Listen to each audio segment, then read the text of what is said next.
kíváncsi vagyok, nem lövöm le nektek a poént, hogy van most itt a helyzet. Mennyire lesz szűk a történés. Nagyon kíváncsi vagyok rá, hogy mit fogtok írni, vagy ti hogyan gondoljátok. Nem is azt, hogy most leírod, te hogyan oldanád meg itt a szituációt. Képzeljétek el, volt egy kolléga, le is fotózták itt bent, csak hogy lássátok, hogy mennyire fog beszélni. Arra a füves területre bement, majdnem elakadt azon a füves területen, de még mindig ott van a nyoma. Tényleg szűk a hely, nem mondom. És akkor én erre mutatok egy... Igen, most kifejezetten szűk, hogy ez a porkocsi végképp úgy van. Na, itt a terep. Bár így még lehet, hogy nem látod át a dolgot. Hova kell menni? A pótköcső mögé kell ráállni a falra. Na, ki hogyan gondolja itt a helyzetet? Mindjárt mutatom nektek drónnal is, jó? Itt meg bejelentkezek. Addig így itt megállok nektek. Tehát a pótkocsi mögé kell beállni. Rátolatni, ugyanúgy egy olyan kapuban. Hogyan állsz oda rá? Vite, tessék elgondolkodni ezen. Arról a feladat, én pedig meg bejelentkezek.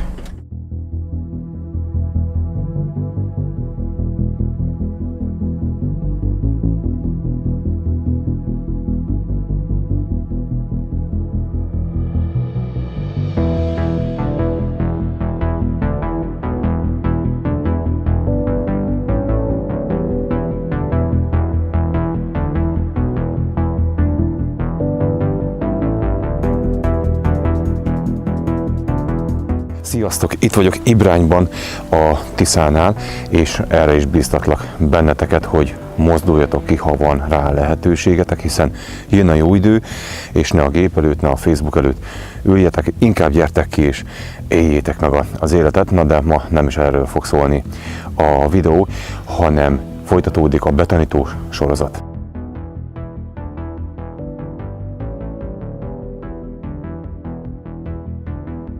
Minden ilyen videó elején el fogom nektek mondani, már lehet, hogy kicsit unalmas lesz, hogy mindig hallgassatok meg más kollégákat, én nem vagyok oktató. Az a legjobb sofőr, aki igyekszik mindenkit meghallgatni, tanulni másoktól, úgyhogy erre is bíztatlak benneteket.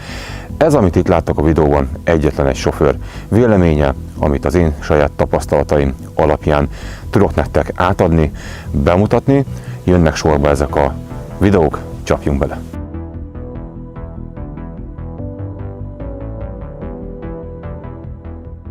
Nos, a mai videóban egy nem épp szokványos tolatást fogok nektek bemutatni, biztos csinálta már így más is. Én szűkebb helyeken szoktam ezt a módszert alkalmazni. De nem is ez lenne a lényege, hanem amikor ide megérkeztem, a német szaladt ki, ezt jól láthatjátok ott a drónos felvételen, ott ólálkodik a pótkocsi mögött.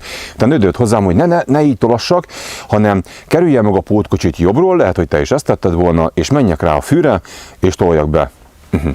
Akkor erre mondanék nektek egy történetet. Az, hogy véleményem szerint így szűkebb lett volna a tolatás, kettő rá kellett volna menni a fűre.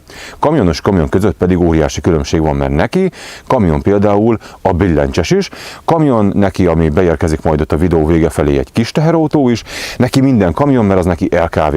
És ugyanígy vannak az emberek a nagyvilágban, hogy a forgózsámolyos is kamion, a nyerges is kamion, valóban csak más a fordulási íve neki.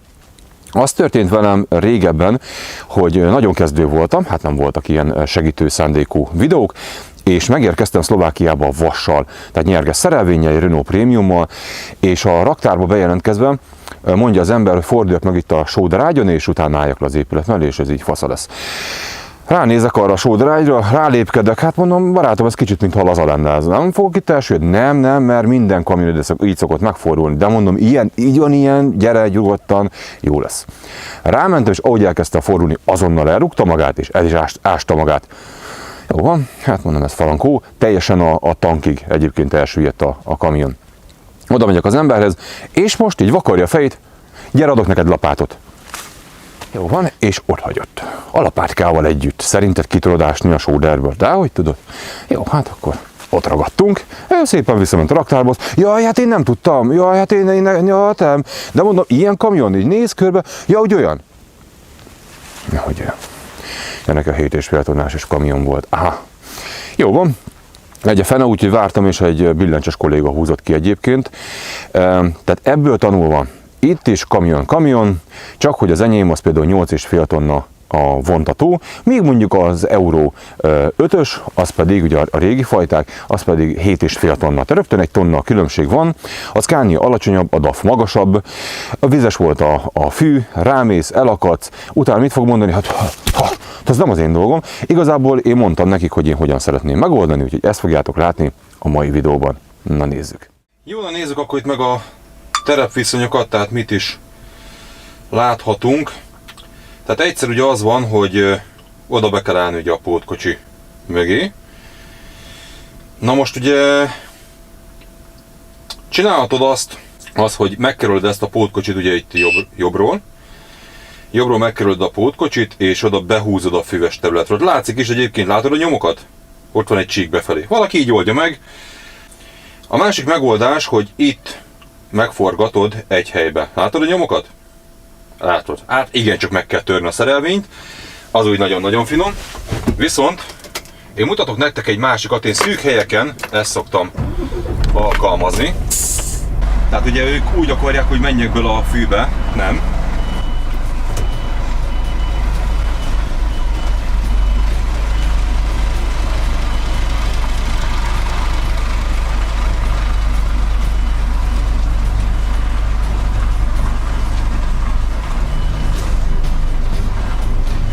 Mercedesre kell vigyázni.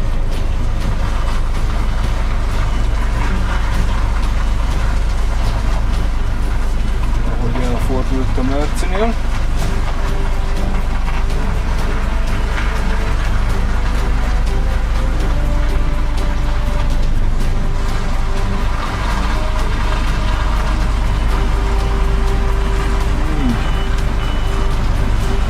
Most hihetették a pótkocsit, mint ahogy szokott lenni. Egy picit szűkebb még a helyzet. Mert ugye bele akarna engem vinni a fűbe, de hogy megyek bele a fűbe? És egy ilyen egyszerű sarkon fordítással meg is oldjuk a manővert. És így ezután a fordításnál van egy kisebb gond. Ez pont ide illett, ez így tökéletes. Vigyázzunk, hogy raktárba befér, majd integet az emberünk. Ja, látod, nézd már, oda be akart volna vinni a sávot, de ahogy megyek be a tiszta sávot elsüllyedek, aztán majd nézhetek ki a fejemből. Remélem, hogy tetszett nektek ez a mai videó, tehát érkeznek sorban az ilyen betanító videók, jön az egy hét velem, igen komoly meló van vele, közben vannak háttérfolyamatok, Facebookon már éreztem, hogy összejön az a bizonyos hullandos videó, amit 2 éve tervezünk. Először szépen lassan megyünk bele, jön egy ilyen belföldi gyűjtő állatozás, igen, az állatoknál is van ilyen, hogy gyűjtő meló, bemutatjuk nektek a billentyezést, szóval nyáron jönnek sorba, ütjük keményen a YouTube-ot, jönnek sorba nektek a videók, úgyhogy ha van kedvetek, tartsatok velem, addig is viszont YouTube elől felállni, Facebookot bevágni a Tiszába, és menjél ki inkább, horgásszál egyet, bicajozzál, túrázzál, csinálj, amit akarsz, csak ne a gép előtt üljél. Véleményem szerint, ha van kedvetek, tartsatok velem legközelebb is. Sziasztok!